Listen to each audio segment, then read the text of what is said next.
On this episode of Delivering Marketing Joy, we talk with Roger Burnett about the power of PromoCares.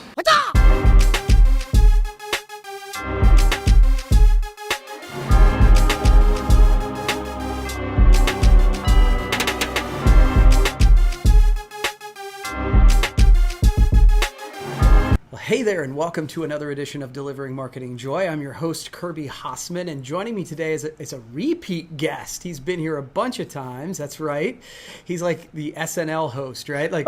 So Roger Burnett with Branded Logistics and a driving force behind PromoCares, and we're going to talk about that today. Roger, thanks so much for joining me. As I can remember Mr. Petrie saying last time he was on, I think we're at 5, we get a jacket. Yeah, I got to send you something for sure. Well, cool. So I wanted to talk about the PromoCares thing. You've been a creator and a driving force behind the PromoCares movement. So do me a favor, for those people who don't know what that is, tell me about the PromoCares movement and how's it going?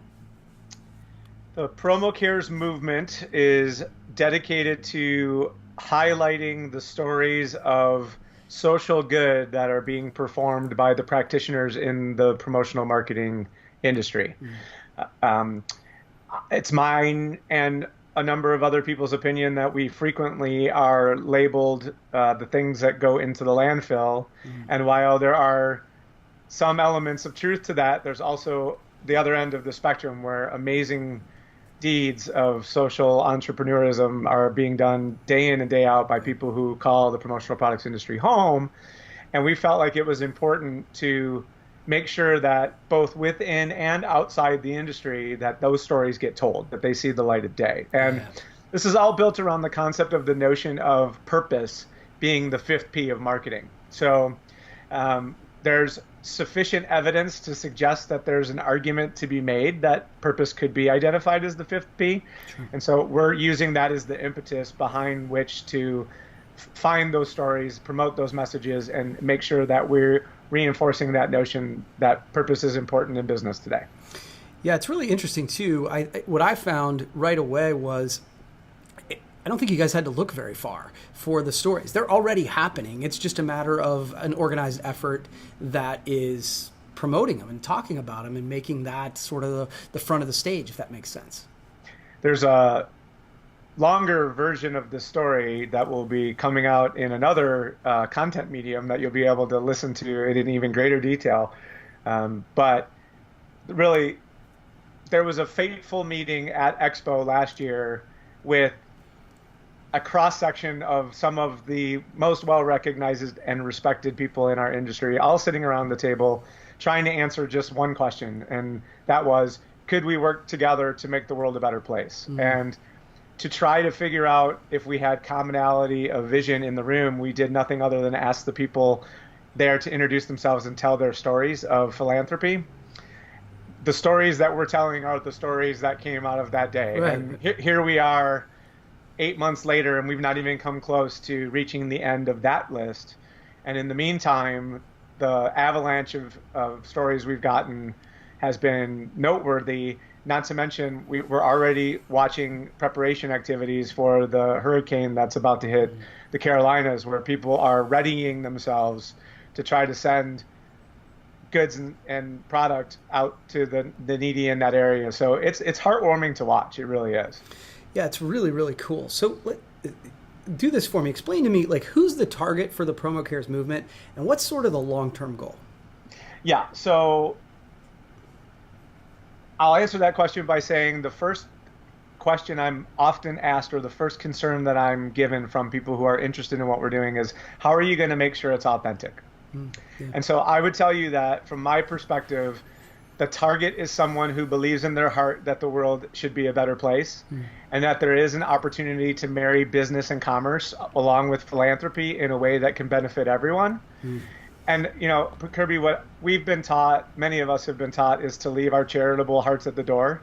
And what we're trying to say is that that's not necessary anymore. And in reality, you're doing your business a disservice. When you don't bring what you do for the world into your work with you. It's not that it's an antiquated notion. It's just many of us have been taught that those two things are supposed to be separate. And what we're starting to see is when you knock down that wall, what we can do with what we can accomplish with our business oftentimes is infinitely larger than what we can do in our own individual contributions. So please, by all means, I mean, when you wonder whether you're a target, if that sounds like something that speaks to your heart, you're a target. Yeah. If it doesn't, you're probably not. Yes. And in reality, that's completely fine. What we're trying to do is identify where there's a need for community and fill that space in much the same way that you've seen done with countless other things out there in the world today. Yeah, it's so interesting because to your point, I think it is almost this weird notion that you're not supposed to mix those two. And the idea that social media does allow us to get to know each other, you know, people still buy from people they like, know, and trust. Why would you not want to share the things that make you, you know, kind of, it's a piece of who you are. So I think that's really interesting. Yeah. So part two of that, what's the long-term vision? Mm-hmm.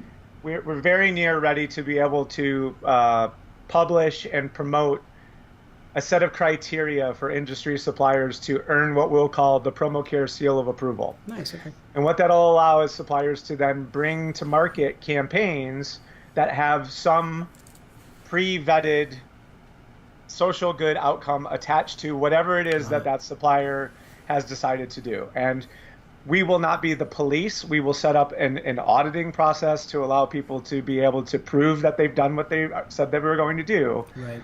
But we'll be more of the promoters and the cheerleaders. And as more and more suppliers decide to join into this, we've already gone to some of the industry search providers, Sage, Distributor Central, and commonsku all at this point have social good filters built into their product search categories. So you're able to actually filter down by those products and services that suppliers are already attaching to social good.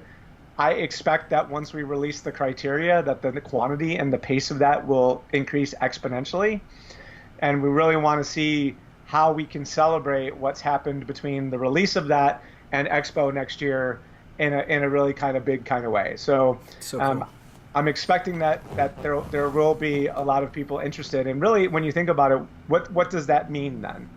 What that means is distributors who are interested and want to know more about how to do this will have ways to work with their suppliers to then deliver a message to the end buyer that says, in the set of choices I'm going to present to you, there are going to be a subset of them that should you make a decision to purchase those, some social good will occur as a result, and you'll be able to tell exactly what it is and audit it should you need to.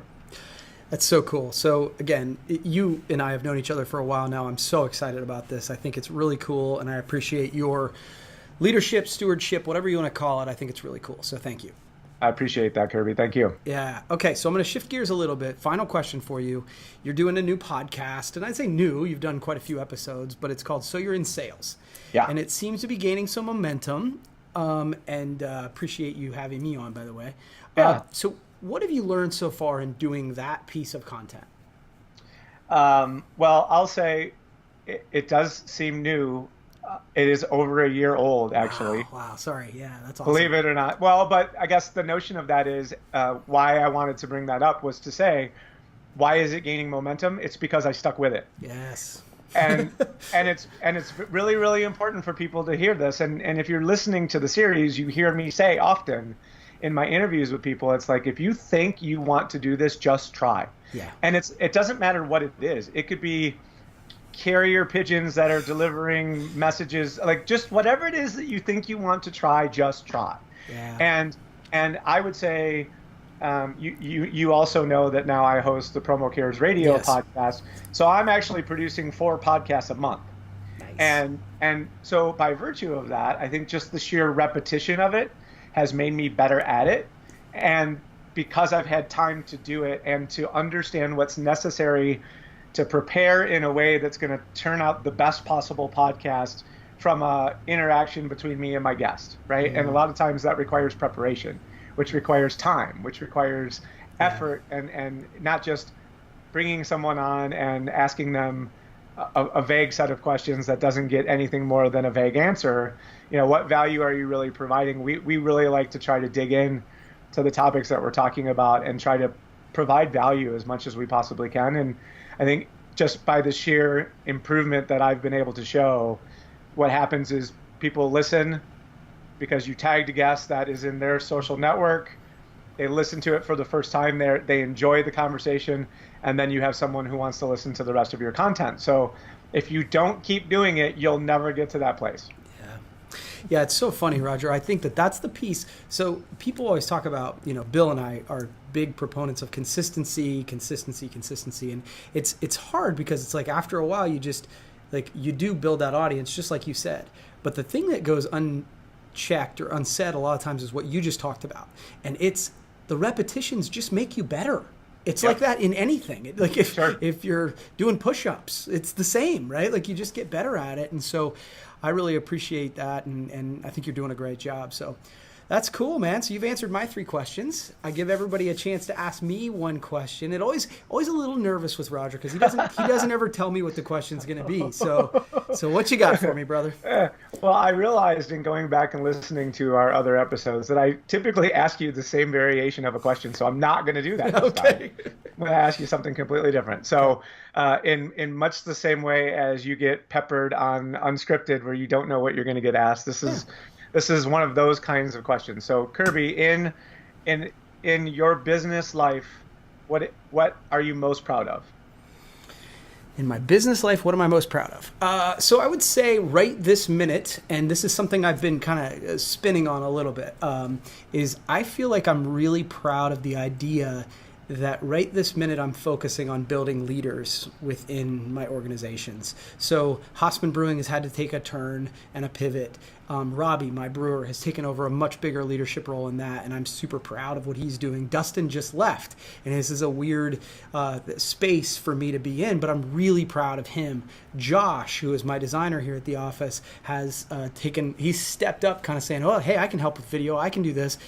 And again, my daughter is even here working as we speak, trying to help fill in for some of the gaps. And each one of them is really stepping outside of their comfort zone in order to make the company keep rolling. I'm really proud of that. Like, and that's very timely. It's happening like as we speak. And so I could give you a kind of a long 10,000 foot answer, but right this minute, I'm really proud of the leadership that my team is showing right now. I'll take that one step further, sir, as someone who's been in a similar situation.